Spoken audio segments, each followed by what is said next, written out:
Não é possível separar a discussão de uma pretensa maconha medicinal, que não existe. A maconha medicinal não existe. Existem substâncias da maconha que podem ter efeito medicinal, porque a maconha causa danos irreversíveis no cérebro a longo prazo.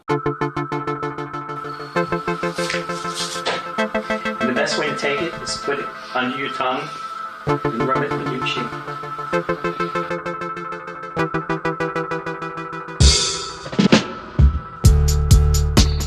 Este é o policial aposentado da Califórnia, Larry Smith, durante uma crise intensa de Parkinson. O óleo de cannabis é o único remédio que controla os tremores. The voice is coming back. It works most of the time. Este é o Benício, de Belo Horizonte. Ele é portador da síndrome de Dravet, que causa epilepsias graves. As contrações musculares violentas dele são resolvidas com esse spray nasal de THC. Calma, papai tá aqui. Papai. Passou, neguinho. A história do seu Ivo, de Goiás, ficou famosa por causa do relato emocionante do filho dele, o Felipe. Com Alzheimer, o idoso estava violento e não reconhecia a família. Após o tratamento com cannabis, voltou a ser gentil. Não lembro como foi a última vez que meu pai me chamou de filho, falou que me ama e me deu um abraço. Hoje foi esse dia.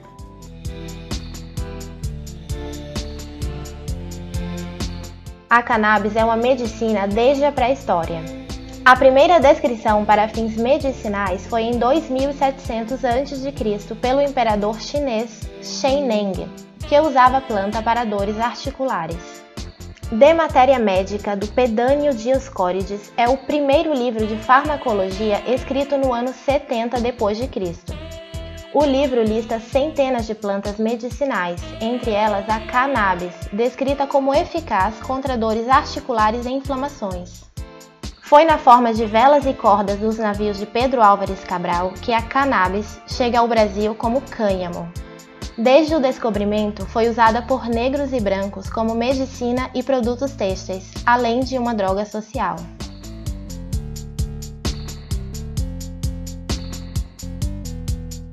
Até o começo do século XX, eram comuns xaropes e cigarros de cannabis vendidos nas farmácias brasileiras. Eram indicados para dor, tosse, asma e insônia. Só que não foi por saúde pública que a cannabis foi proibida, e sim por racismo e controle social. O uso social e religioso da diamba, do pito do pango, do fumo de Angola por negros recém-alforriados era reprimido com violência pela polícia. Tanto a maconha quanto o samba, a capoeira e o candomblé foram proibidos. Essa campanha de difamação da cannabis foi liderada pelos médicos eugenistas, conhecidos como racistas científicos. O mais notório deles, Rodrigues Doria, foi o grande responsável pela proibição da maconha no Brasil, e depois nos Estados Unidos e no mundo. Em 1915, Doria levou a Washington o estudo chamado Os Fumadores de Maconha, Efeitos e Males do Vício. A tese dizia que maconha produz alucinações e agressões, indo da loucura transitória para definitiva em pouco tempo. O estudo de Doria foi propício para que o governo dos Estados Unidos fizesse a mesma aplicação racista contra mexicanos. Os maconheiros passam a ser associados como vagabundos, criminosos e loucos. Em 1961, a ONU recomenda ações universais contra as drogas, incluindo a cannabis no mesmo patamar de ópio e cocaína. A mais insana política existente, a guerra às drogas, passa a gerar uma massa carcerária imensa e o surgimento do crime organizado. Mas a repressão continua recaindo apenas sobre negros e pobres, que seguem sendo presos e mortos pela polícia e o exército.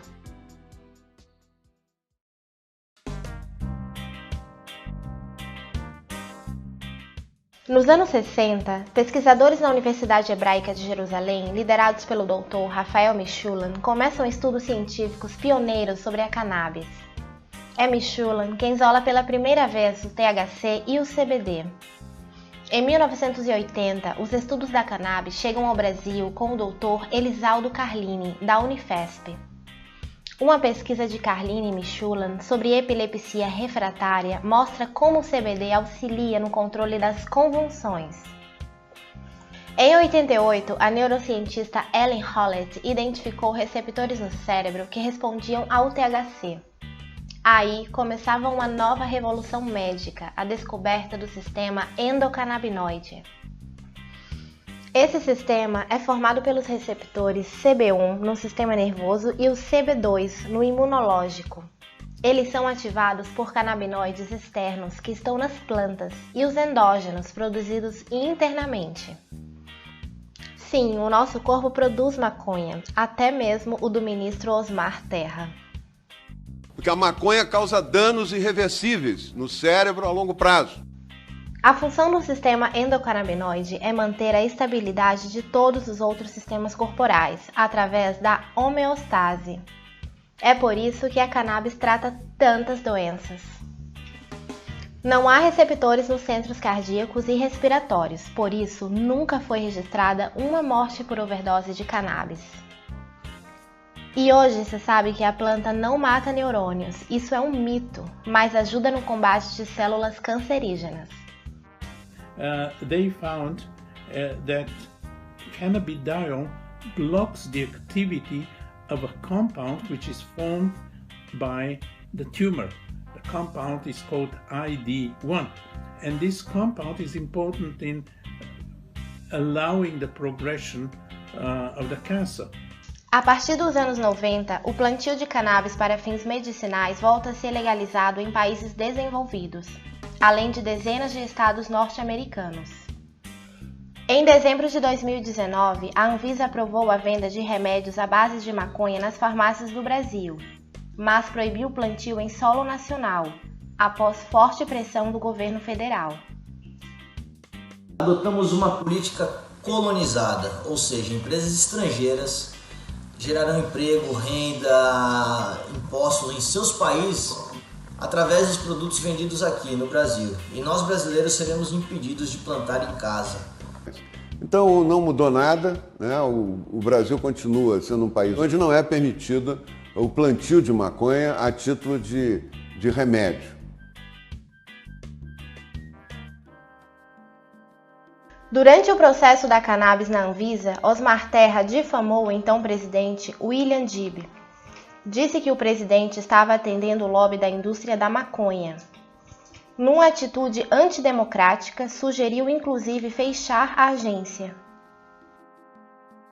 Durante 3 anos, a prestigiada Fundação Oswaldo Cruz entrevistou 16 mil pessoas para o levantamento nacional do uso de drogas. O estudo custou 7 milhões de reais. Os dados revelam que o Brasil está longe de ter uma epidemia de drogas. Já de álcool, Osmar Terra não gostou dos dados e trabalhou para censurar o estudo. Em entrevista ao jornal O Globo, difamou os mais de 500 pesquisadores. Disse que a pesquisa tinha viés ideológico pela liberação de drogas e que existe sim uma epidemia de viciados porque as ruas de Copacabana estão vazias.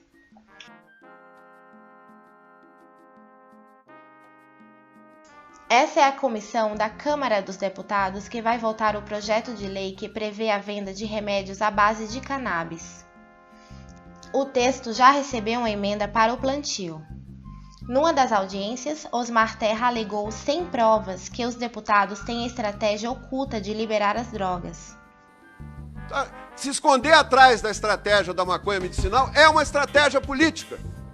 A pauta dessa comissão aqui tem uma estratégia política oculta. A Abrace, da Paraíba, é a única ONG autorizada pela Justiça Federal a cultivar cannabis e produzir remédios. A Associação de Pacientes atende quase 2.000 famílias, como a da Gabi, portadora de epilepsia. Gabi faz uso do óleo da Abrace há uns 6 meses e nós estamos há 3 meses já sem nenhuma crise convulsiva registrada. Mais uma vez, sem provas, mas com calúnia, o ministro acusa a Abrace de fornecer maconha para o tráfico. Essa associação da Paraíba, a semana passada foi acusada de estar fornecendo a traficantes. Você tem traficantes se beneficiando lá do plantio. É claro que eles vão fazer isso.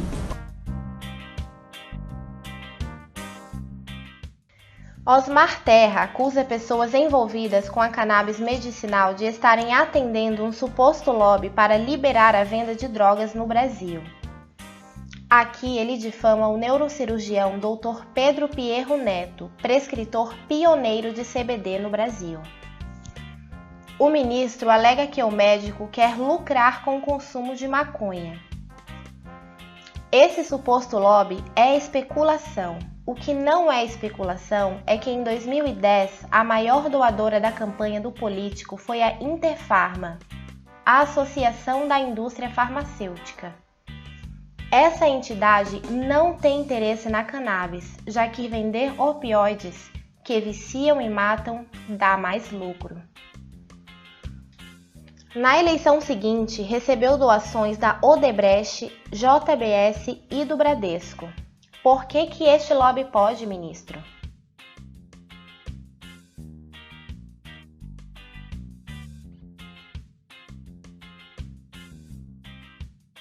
A maconha é segura e é um remédio e é uma commodity, está mudando a economia de muitos países. Hoje no Brasil esse debate tem 3 pontas. Uma ponta que diz que maconha é veneno de jararaca e não pode ter, que é a posição do governo. Outra que diz que maconha é plutônio, uma coisa muito perigosa, mas muito útil. Você tem que saber cada planta e gastar muito dinheiro para saber o que aconteceu com aquela planta, que é a posição da Anvisa, e que só atende à grande indústria. E a outra que são os pais e mães de pacientes, de crianças, de idosos que estão utilizando maconha de maneira medicinal, plantando em casa e fazendo seu óleo medicinal a custo muito baixo. Eu sou da opinião que nós devemos permitir que as pessoas se tratem. Se elas querem comprar um remédio de 2.800 na farmácia, que comprem. Mas se elas querem plantar em casa, elas têm que ter esse direito, que é absurdo e imoral impedir que uma pessoa se trate.